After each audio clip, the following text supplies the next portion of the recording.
Hello viewers, welcome back to Jaya's teaching techniques. ఈరోజు current affairs వీడియోలో ఫిబ్రవరి మార్చి నెలల్లో ఉన్నటువంటి ఇంపార్టెంట్ కరెంట్ అఫైర్స్ మీకు ఇస్తున్నాను. ఇవి మీ యొక్క ఎగ్జామ్ పాయింట్ ఆఫ్ వ్యూలో చాలా ఇంపార్టెంట్. చక్కగా వీటిని చూసి చదువుకోండి. అయితే వీడియోలోకి వెళ్ళిపోదాం. T20 ప్రపంచ కప్ 2025కు అండర్-19 మహిళల క్రికెట్ అనేది మలేషియాలో జరిగింది. సో ఈ T20 ప్రపంచ కప్ ఎక్కడ జరిగింది అని అడగవచ్చు. మలేషియా, గుర్తుపెట్టుకోండి. దీనిలో భారత్ రెండోసారి టోర్నీని గెలుచుకున్నది. Player of the match award Gongadi త్రిషకు లభించింది. నెక్స్ట్, అంతర్జాతీయ చిత్తడి నేలల దినోత్సవం ఎప్పుడు జరుపుకుంటారు? ఫిబ్రవరి 2. ప్రపంచ క్యాన్సర్ దినోత్సవం ఫిబ్రవరి 4న జరుపుతారు. సో మీకు డేస్లోంచి ఏదో ఒకటి ఖచ్చితంగా వస్తుందండి, కాబట్టి డేస్ని బాగా మీరు గుర్తుపెట్టుకోండి. ప్రపంచంలో శక్తివంతమైన దేశాల జాబితాలో భారత్ యొక్క స్థానం ఫోర్బ్స్ యొక్క నివేదిక ప్రకారం 12. సో ఫోర్బ్స్ యొక్క నివేదిక ప్రకారం 12వ ప్లేస్లో ఉన్నదనమాట. నెక్స్ట్, ప్రపంచంలో మొట్టమొదటి డ్రోన్ సిటీని ఏర్పాటు చేస్తున్నటువంటి రాష్ట్రం ఆంధ్రప్రదేశ్. ఆంధ్రప్రదేశ్కి సంబంధించిన బిట్స్ నేను 2 వీడియోలు మీకు అప్లోడ్ చేశాను. ఎందుకంటే మనం ఏపీడిఎస్సి రాసే వాళ్ళకి ఏపీ నుంచి ఎక్కువగా ప్రశ్నలు వచ్చే అవకాశం ఉంటుంది, కాబట్టి ఇలాంటి బిట్స్ అన్ని మీరు బాగా గుర్తుపెట్టుకోండి. ఎక్కడ ఏర్పాటు చేస్తున్నారంటే డ్రోన్ సిటీని ఓర్వకల్లులో. నెక్స్ట్, స్టార్ గేట్ ప్రాజెక్టుని ఏర్పాటు చేస్తున్న దేశం అమెరికా. భారత్ స్కిల్ ఇండియా కార్యక్రమాన్ని ఎప్పటి వరకు పొడిగించింది అంటే 2026 వరకు స్కిల్ ఇండియా కార్యక్రమాన్ని పెంచిందనమాట. కేంద్ర జాతీయ సఫాయి కర్మచారి కార్యక్రమాన్ని ఎప్పటి వరకు పొడిగించింది అంటే 2028 వరకు. సో ఈ సఫాయి కర్మచారిది 2028 వరకు ఎక్స్టెన్షన్ చేశారు. నెక్స్ట్, ఇటీవల 600 వికెట్లు తీసి రికార్డు సృష్టించిన భారత బౌలర్ జడేజా. నెక్స్ట్, భారతదేశంలో తొలి గ్లాస్ బ్రిడ్జిని ఎక్కడ ప్రారంభించారు అంటే తమిళనాడులో. కేంద్ర హోంశాఖ వార్షిక నివేదిక ప్రకారం భారత సముద్ర తీరం ఎంత శాతం పొడవు పెరిగింది? 48% ఒక పొడవు అనేది పెరిగిందనమాట. సముద్ర తీరం అనమాట, కోస్టల్ ఏరియా అనేది 48% వరకు పెరిగిందని నివేదిక తెలుపుతోంది. ఇస్రో యొక్క కొత్త చైర్మన్గా ఎవరు నియమితులయ్యారు? Doctor V Narayanan. Important bit. Next, 2025 గణతంత్ర దినోత్సవం యొక్క ముఖ్య అతిథిగా హాజరైన వారు ప్రభావో సుబియాంటో.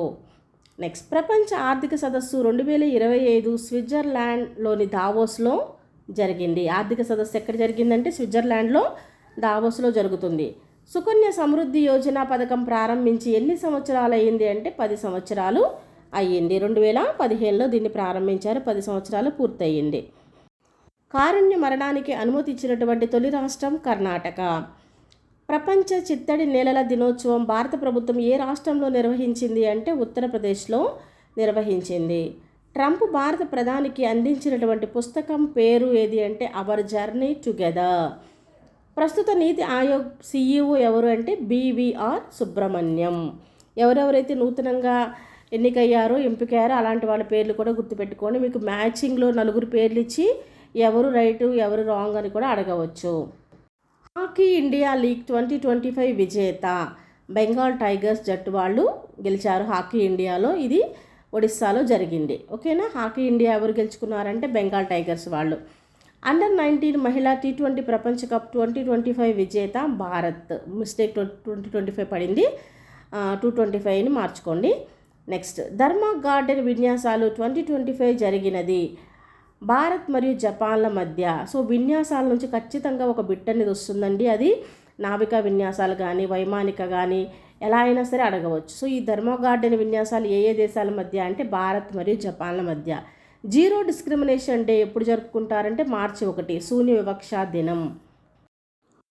జలతల్ రక్ష 2025 మిలిటరీ విన్యాసాలు జరిగింది ఎక్కడ అంటే గుజరాత్లో. సో ఓకే, జల్తల్ రక్ష 2025 మిలిటరీ విన్యాసాలు ఎక్కడ జరిగాయి అంటే కనుక గుజరాత్లో.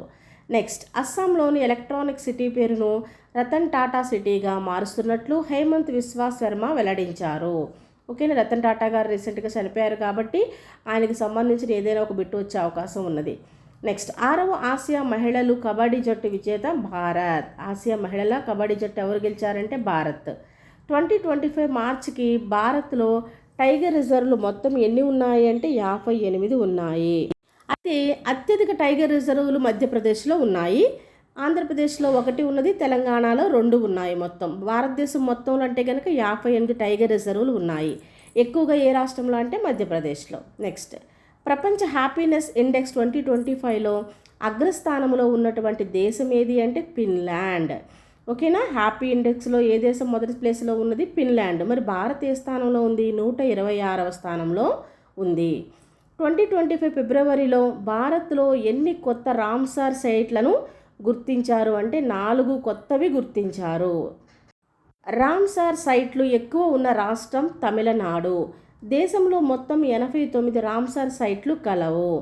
నెక్స్ట్, మిషన్ ఫర్ ఆత్మ నిర్భర్ ఇన్ పల్స్ అంటే పప్పు ధాన్యాలు. సో దీని కింద 3 రకాల పప్పు ధాన్యాలపై ప్రత్యేక దృష్టిని పెడతారు. అవేంటంటే ఆ 3 రకాల పప్పులు కందిపప్పు, మినపపప్పు, మైసూరు పప్పు. వీటి మీద 6 సంవత్సరాల పాటు ప్రత్యేక దృష్టిని పెడతారు. అంటే ఈ పప్పు ధాన్యాల యొక్క పంటల యొక్క పెంపకం మీద కానీ వాటి యొక్క దిగుబడిని పెంచడం మీద కానీ ప్రత్యేకమైన దృష్టిని కేంద్రీకరిస్తుంది ప్రభుత్వం. దానికోసం పెట్టినటువంటి పేరే mission for Atmanirbhar in pulse. ఓకేనా. భారత్లో భిక్షాటన నేరంగా ప్రకటించిన 2 నగరాలు. మొదటిది ఇండోర్, ఇంతకు ముందుగానే ప్రకటించింది. ఇప్పుడు రెండవ రాష్ట్రం కూడా భోపాల్ అనమాట. ఈ 2 ప్రాంతాల్లో భిక్షాటన నేరంగా ప్రకటించారు. 59వ జ్ఞానపీఠ అవార్డు గ్రహీత ఎవరు అంటే వినోద్ కుమార్ శుక్లా. సో జ్ఞానపీఠ అవార్డుల గురించి కానీ ఇంకేమైనా అవార్డుల గురించి కూడా ఒక బిట్టు రావచ్చు. సో ఇది కూడా చాలా ఇంపార్టెంట్ అండి. సాహిత్యంలో ఇస్తారు జ్ఞానపీఠ అవార్డు అనేది. ఎవరికి వచ్చింది? వినోద్ కుమార్ శుక్లాకి. ఇతను ఏ రాష్ట్రానికి చెందిన వాళ్ళంటే ఛత్తీస్గఢ్ రాష్ట్రానికి చెందిన వ్యక్తి. సాహిత్యంలో ఇచ్చే అత్యున్నత పురస్కారమే ఈ జ్ఞానపీఠ అవార్డు. ఇప్పటి వరకు కన్నడ భాషకు ఎక్కువగా జ్ఞానపీఠ అవార్డులు వచ్చాయి. వినోద్ కుమార్ శుక్లాకి మరి ఏ భాషలో అంటే హిందీ భాషలో వచ్చింది. ఓకేనా. ప్రపంచ కబడ్డీ పోటీలను నిర్వహించినటువంటి దేశం యూకే. సో ఓకేనా, ఇంపార్టెంట్ అండి. జ్ఞానపీఠ అవార్డు గురించి గుర్తుపెట్టుకోండి. జల జీవన్ మిషన్ కార్యక్రమాన్ని 2019లో ప్రారంభించారు. సో ఈ జలజీవన్ మిషన్ అనేది 2019లో ప్రారంభించారు. నెక్స్ట్, గ్లోబల్ టెర్రరిజం ఇండెక్స్ 2025లో భారత్ యొక్క ర్యాంకు 14. సో ఓకేనా, టెర్రరిజం ఇండెక్స్లో మనం 14వ ప్లేస్లో ఉన్నాము. డిఆర్డిఓ అభివృద్ధి చేస్తున్నటువంటి MK3 మిసైల్ పేరు గాంధీవం. సో MK3 అని ఒక మిసైల్ ఉంది కదా, దాని యొక్క పేరు ఏమని పెట్టారు? గాంధీవం. నెక్స్ట్, సునీత విలియమ్స్ మార్చి 19న ISS నుండి భూమి మీదకు చేరారు. సో ఓకేనా, ISS అంతరిక్ష కేంద్రం ఉంది కదండి, అక్కడ నుంచి భూమి మీదకి ఎప్పుడు వచ్చారు అంటే మార్చి 19న. ఇంపార్టెంట్ బిట్ గుర్తుపెట్టుకోండి. సునీత విలియమ్స్ 9 నెలల పాటు అంతరిక్షంలో ఉన్నారు.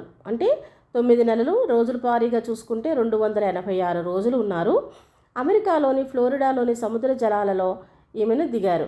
స్పేస్ ఎక్స్ క్రూ 9 అనే క్యాప్సిల్ని పంపించడం జరిగింది. మనందరం కూడా చూసాం కదా టీవీలో.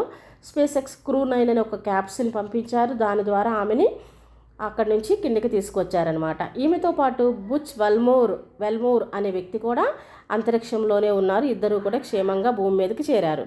అంతరిక్షంలో 62 గంటల 6 నిమిషాల స్పేస్ వాక్ చేశారు. ఇలా స్పేస్ వాక్ చేసినటువంటి మహిళలలో ఈమె 4వ మహిళగా నిలిచారు.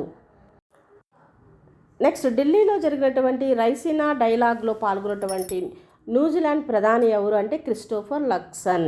ఓకేనా, అంటే ఇటీవల మన భారతదేశానికి పర్యాటకంగా ఇచ్చేసినటువంటి న్యూజిలాండ్ ప్రధాని ఎవరు అంటే క్రిస్టోఫర్ లక్సన్.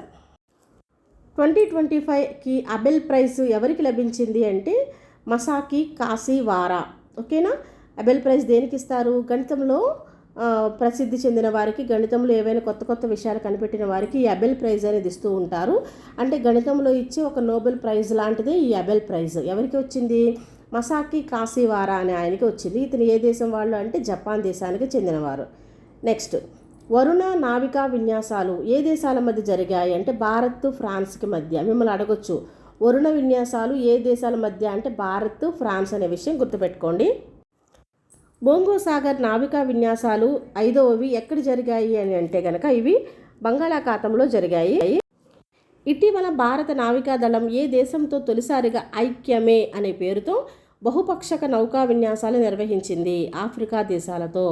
ఓకేనా, మొట్టమొదటిసారిగా ఆఫ్రికన్ దేశాలతో మనము నావికాదళ విన్యాసం అనేది జరపడం జరిగింది. దానికి పెట్టినటువంటి పేరే ఐక్యమే. ఓకేనా, సో మీకు అడగవచ్చు ఐక్యమే అనే పేరు ఏ ఏ దేశాల జరిగిన విన్యాసాలకు పెట్టిన పేరు అంటే ఆఫ్రికా మరియు భారత్. నెక్స్ట్, ఇటీవల మయన్మార్లో వచ్చినటువంటి భూకంప బాధితులను ఆదుకోవడం కోసం భారత ప్రభుత్వం చేపట్టినటువంటి operation Brahma. Okay, important bit. Mahatma Gandhi జాతీయ గ్రామీణ హామీ పథకం 2025లో 2-7% వేతనాలు పెంచారు. మనందరికీ తెలుసు గాంధీజీ జాతీయ గ్రామీణ హామీ పథకం ఉంది కదా, అంటే పనికి ఆహార పథకం అంటాం కదా, అదనమాట. అది 2-7% వరకు వేతనాలు పెంచారు. అయితే మరి అవి ఎంత శాతం పెరిగాయంటే ఆంధ్ర తెలంగాణలో అయితే రోజుకి ₹7 పెంచారు. హర్యానాలో అత్యధికంగా ₹26 పెంచారు. అంటే అక్కడ హర్యానాలో ₹400 ఇస్తున్నారు. ఆంధ్రప్రదేశ్ తెలంగాణలో అయితే కనుక ₹307 ఇస్తున్నారు. ఇవి కూడా ఇంపార్టెంట్ గుర్తుపెట్టుకోండి. ఇది భారతదేశంలో ఉన్న ఏకైక చట్టబద్ధ పథకము. ఓకే. ఎన్డీబీ బ్యాంకులో ఇటీవల 11వ దేశంగా చేరినది ఎవరు అంటే ఇండోనేషియా. నెక్స్ట్, ఖేలో ఇండియా పారా గేమ్స్ 2025 ఎక్కడ జరిగాయి? న్యూఢిల్లీలో. ఖేలో ఇండియా పారా గేమ్స్ ఎక్కడ జరిగాయి? న్యూఢిల్లీ. వీటిలో మొదటి స్థానంలో ఉన్నటువంటి రాష్ట్రం హర్యానా, 11వ స్థానం తెలంగాణ, 10వ స్థానం ఆంధ్రప్రదేశ్ నిలిచాయి. Next, Khelo India winter games 2025 ఎక్కడ జరిగాయంటే జమ్మూ అండ్ కాశ్మీర్లో జరిగాయి. ఇంతవరకు ఈ 2 నెలలకు సంబంధించినటువంటి ఇంపార్టెంట్ కరెంట్ అఫైర్స్ అండి. మరికొన్ని ఇంపార్టెంట్ బిట్స్తో మరొక వీడియో మీకు త్వరలోనే పోస్ట్ చేస్తాను. అంతవరకు వీడియోస్ అన్నింటినీ చూస్తూ ఉండండి. సాధ్యమైనంత వరకు రివిజన్ చేసుకుంటానికి ట్రై చేయండి. All the best. Bye bye.